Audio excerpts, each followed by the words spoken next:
Great to be here, and we're here today to honor our Republican leaders in Middle Tennessee and have a great time. We're going to welcome some very special guests here in a minute, but first I want to say thank you to Jeff Peach and all of those in the Rutherford County Republican Party and the officials here who've welcomed us and made it easy for us to come. Senator Tracy and Representative Sparks and White are here, Mayor Burgess and Dover, and the Sheriff is here, Executive Committee Tim Rudd is here, Chuck Fleischman, our nearby Congressman, came. I thank him for that. Senators Johnson and Dickerson and their band. Let's give them a big round of applause for what they just did.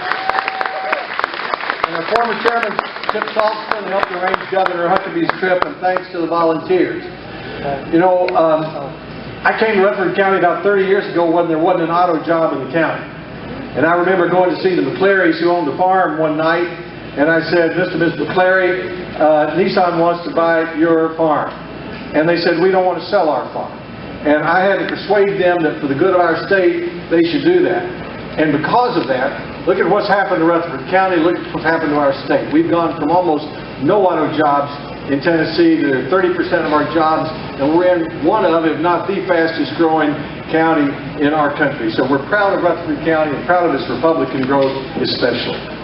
Now in 1977, our late friend Chet Atkins found a fellow named Steve Wariner, and he hired him to play the bass. Steve Wariner has become the best at about everything he's tried. Chet Atkins said that he was one of the best guitarists. He named 5 certified guitarists, and one of them was Chet, and Steve was one of the other 4.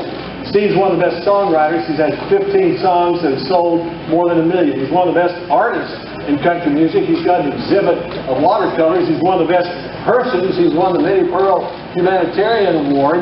And he's one of my best good luck charms because he's campaigned. We've performed together in New Hampshire and Iowa and Tennessee over the last 20 years. He's given up a night when he could be out promoting his own new record. And so, ladies and gentlemen, let's give a big Rutherford County, Tennessee welcome to Grammy Award winner Steve Wariner.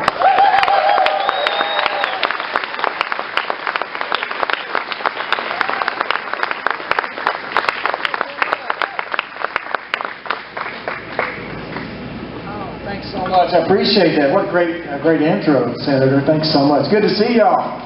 I'm so glad to be here playing some tunes for my buddy Lamar Alexander. I love being here.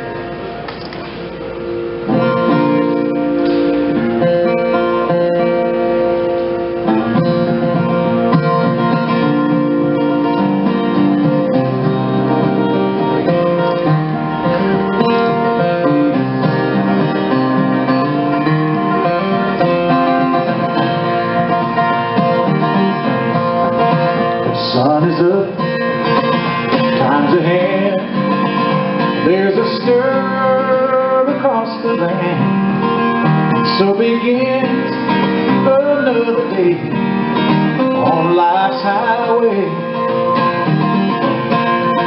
On city street, down country road, like a stream the people flow, there's breath to win and tolls to pay on life's highway. Hi there. There is hope with every turn, a bridge to build, a bridge to burn. Here's hoping you never go astray on life's highway. We are young, and then we're old, passing through, then passing on, like the roses bloom and fade on life's highway.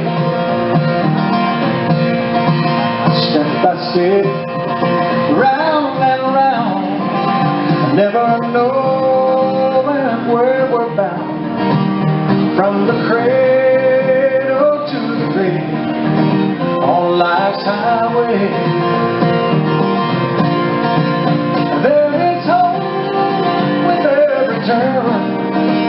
A bridge to build, a bridge to burn.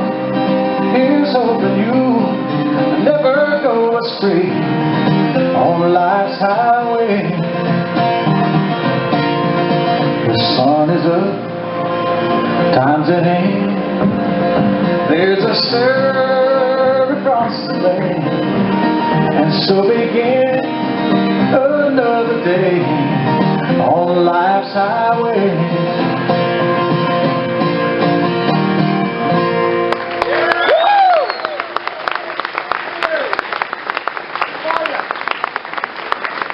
So much. Wow. It's really fun to be here today. I can't wait to, got a couple surprises coming up. It's going to be really fun. So looking forward to that.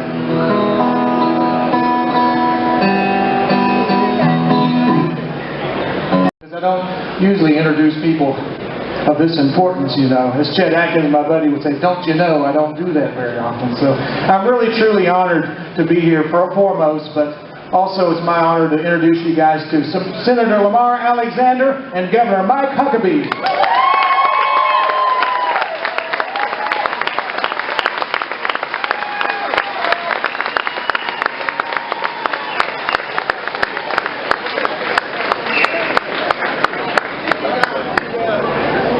Oh, I feel like king of the world tonight getting to play with you all. It's wonderful.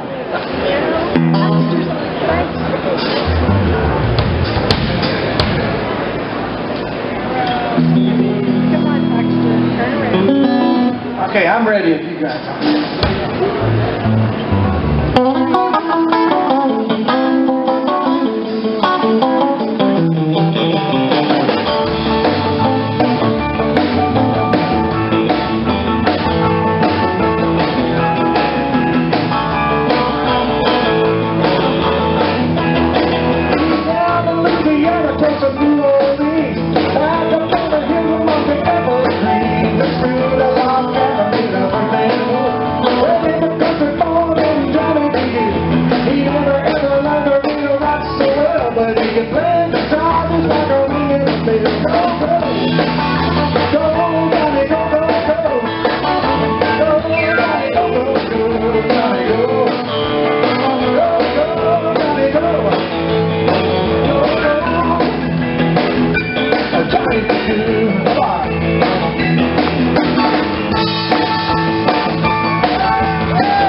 Tennessee Waltz, and Steve, Patty Page was here about 5 years ago before she died, and I got to meet her, and she told me the story of how it was written. You probably heard it.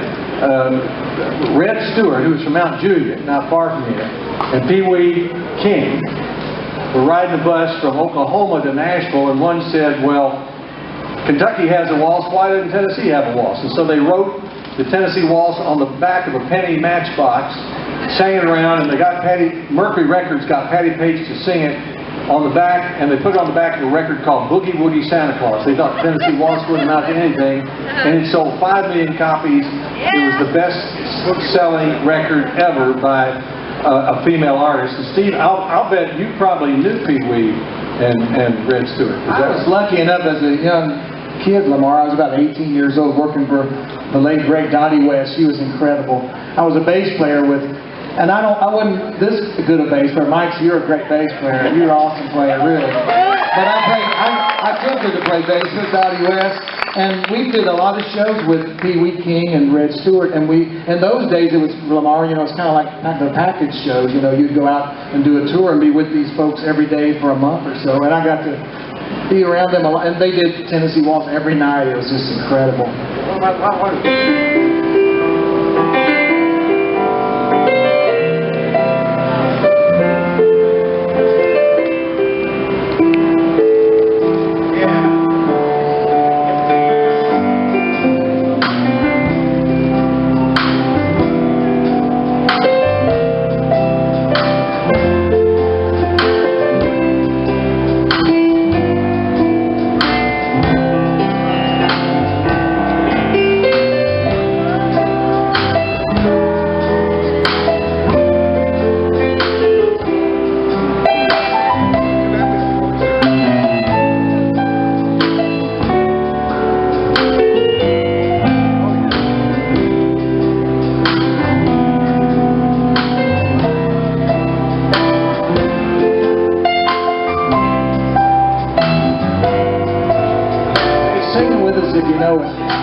Thinking, well, with Mike Huckabee coming, what would be something that we would all know? And we thought of Albert E. Brumley. Some of you who grew up in the country and heard what I did growing up on any kind of gospel radio know Albert E. Brumley. He wrote about 400 songs, and Mike, you from Arkansas, you must know all about it. Well, I don't know if you know this, Lamar, but you know, a lot of those songs of Albert E. Brumley and you know, some of the great gospel writers were over in the western part of Arkansas, right on the Oklahoma border, around Hartford, Arkansas, the Hartford Music Company. And that's who published all those great hymns, some 600 or 800 of them, with the shaped notes that people used to sing in camp meetings. I don't think anybody here is old enough to ever been to a camp meeting. Sadly, I have. There you go. But some great songs that have been sung through the years. Well, we all know the melodies. One of my favorite is...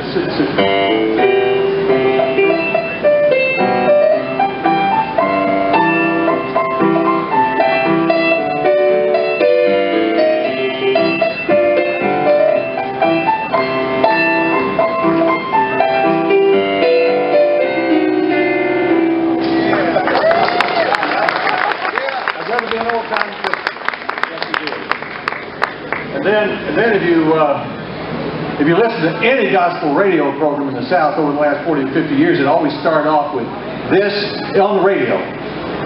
It always started off with this song.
best known song is maybe our last. And I think I should have stepped up and said that, probably. But you know, Jack Brumley's in the audience. You know, Albert's son is here tonight. And I know he's a wonderful man. These songs are dear to him, I'm sure. But probably the best known of all probably will be "I'll Fly Away," wouldn't you say? Yeah. We got to do that one.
Running for president, and the barber said, "Yeah, I know. We were just laughing about that yesterday."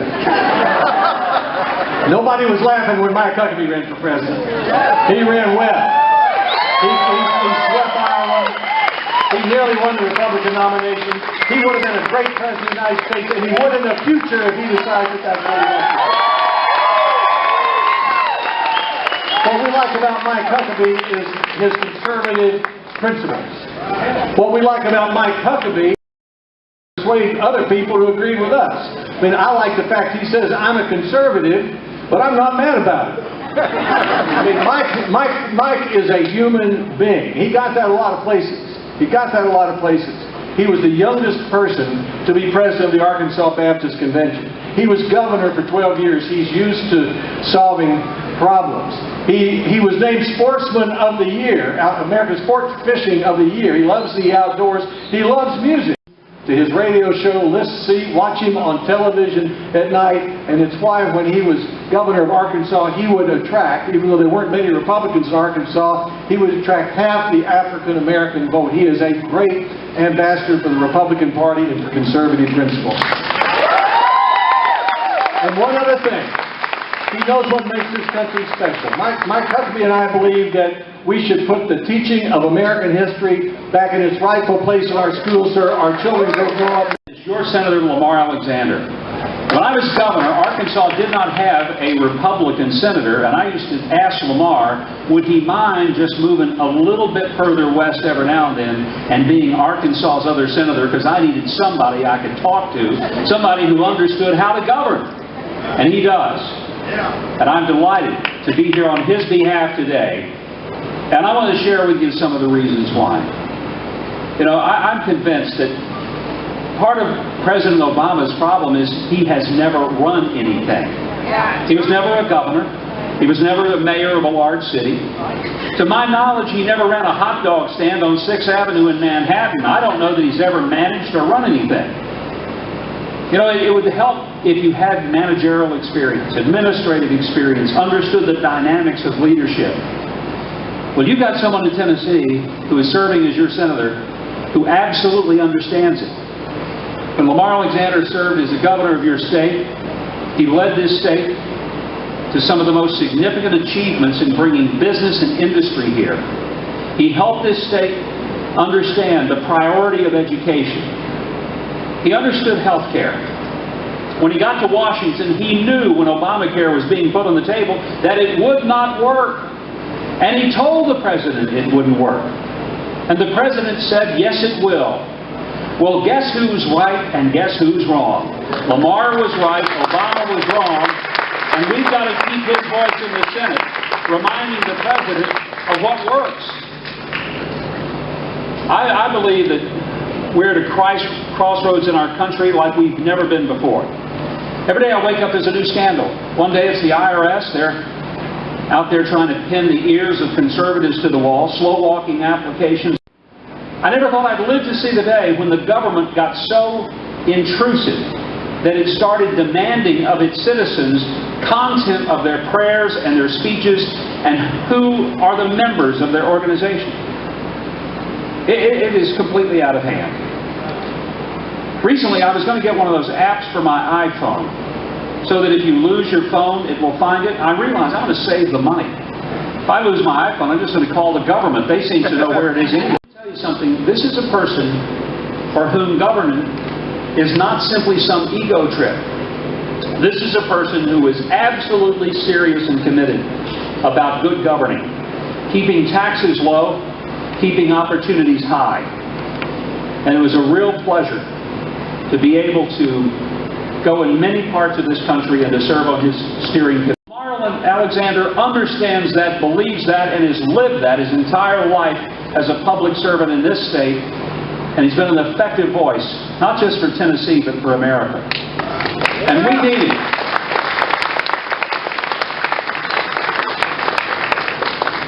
One thing I appreciate, when the federal government wanted to tell the 900,000 people in Tennessee with a fishing license where they could and couldn't fish, you had a bunch of boys sitting behind desks in Washington that had probably never, ever skinned a catfish or filleted a bass. And here they were trying to tell people they couldn't fish beneath the dams. It was your Senator, Lamar Alexander, who told the federal government essentially to go fishing somewhere else, but then in Tennessee they were more opportunities to go out and have a job that put a paycheck on their table every week and be able to buy groceries and feed their kids and send them to school. We're at a point now where a lot of folks think that Uncle Sugar can fix everything. Well, Uncle Sugar can't fix everything because, folks, Uncle Sugar is broke. $17 trillion in debt. And what's to show for it? Not much. And that's why you've got to have sound, solid, sensible leadership in Washington, the kind that Lamar Alexander has brought to Tennessee over many years of public service. I don't get to vote in Tennessee, but if I did, I would be voting for Lamar Alexander. I wouldn't hesitate. I wouldn't listen to any distractions, because I would let his record speak, and speak clearly and speak loudly. Where they could fit. And Lamar Alexander has already proven he's that person.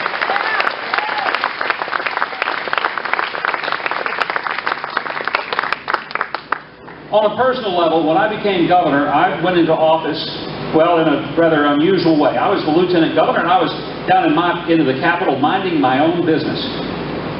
And the governor of the state got convicted of Whitewater-related felonies. He was a Democrat. I just wanted you to understand that.